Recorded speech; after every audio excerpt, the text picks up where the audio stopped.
And he who says in projection means already decided, said Debray. No, replied Morcerf.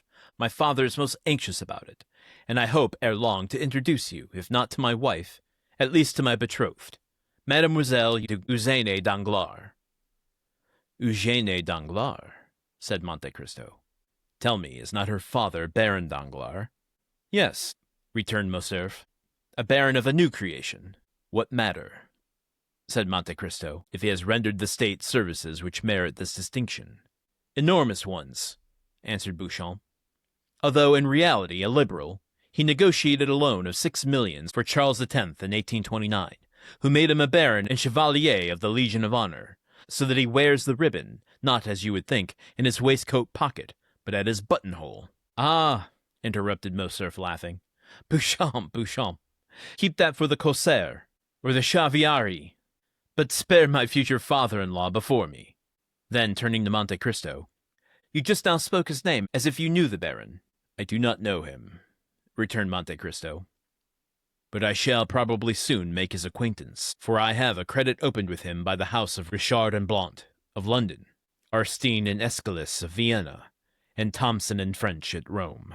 As he pronounced the last two names, the Count glanced at Maximilian Morrel. If the stranger expected to produce an effect on Morrel, he was not mistaken. Maximilian started as if he had been electrified. Thomson French, said he. Do you know this house, monsieur? They are my bankers and capital of the Christian world, returned the Count quietly. Can my influence with them be of any service to you? Oh, Count, you could assist me perhaps in researches which I have been, up to the present, fruitless. This house, in past years, did ours a great service, and has, I know not for what reason, always denied having rendered us this service. Okay, what is Dante up to here? And why is Maximilian reacting to Thomson French and not Sinbad the Sailor? Dumas, don't you, I know, don't you do it. Don't you think that I'm not paying attention here? To be honest, I had forgotten the name of the quote-unquote firm in which Dante proposed to be from when he went and met with Morrel for the first time.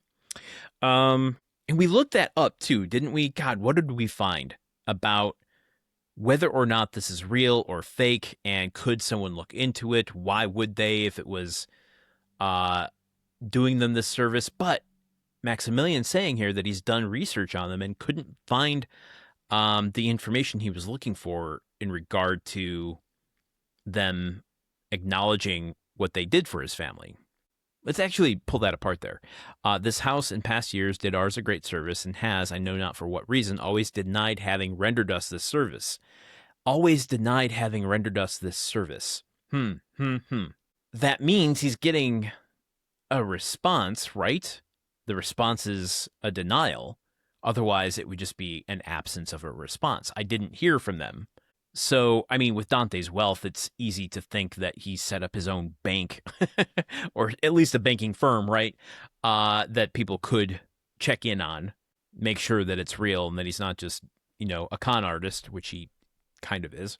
But what are we to take of Dante taking control of the conversation, right? I mean, he pivots to making sure the spotlight goes to Albert about his marriage. There's a little bit of banter about that, which brings up Danglars. Was that Dante's intention? Maybe, possibly, very likely. Maybe he's creating a sort of paper trail of sorts as to how and why he is to meet Danglars at some point. But then he throws out all of these credit lines he has opened with Richard and Blount, Arstine and Aeschylus, Thomson French. I mean, are they all owned by Dante? London, Vienna, Rome, are they all real? Are none of them real? I mean, it's hard to say. It would be a gamble, particularly in a room of well-traveled men, one of them being a journalist, to really throw out information that can be investigated. I'm now wondering whether or not someone like Beauchamp is going to play a bigger part in this story, because Dante is encountering a bunch of people that can really get in the way of his plans now. Is this story going to pivot into like hubris, where Dante increasingly thinks he can control more and more and more people, but in reality, the more and more people he weaves into his scheme, the less stable it becomes? I still don't quite even know, outside of the like indirect philosophical thing he talked about during the execution, what his end goal is for Fernand and Danglars and Villefort. Is it their like complete and total ruin? Like, is it to make public what they've done in the past in order to get to where they are? Is it murder? And now that I'm thinking about it, not that I'm trying to get ahead of the story, this is just the sort of questions that my mind goes to when I read these sorts of things. If you do something to Fernand, if you make a move on Danglars, if you sneak up on Villefort, you only got one shot at that before word gets to the other two men. And then they either hole up and, prepare for a one-on-one war, or they disappear into the night.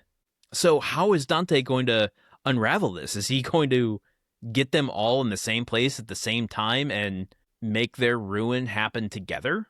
And how does Mercedes fit into all of this? I'm just realizing that these are the sorts of questions an author wants you to start thinking about and questioning, so that you can be surprised with where they take the story.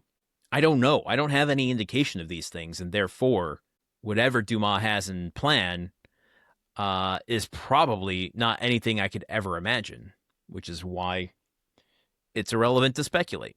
Okay, moving on through Chapter 40. We're almost done, folks. We have 4 more episodes of Chapter 40, and we will find out what these dang old men are going to have for breakfast. I'm going to go with like a griddle thing today, like a pancake, maybe like a chocolate chip pancake, or a waffle with some fresh fruit, maybe some berries like a strawberry or like a blackberry.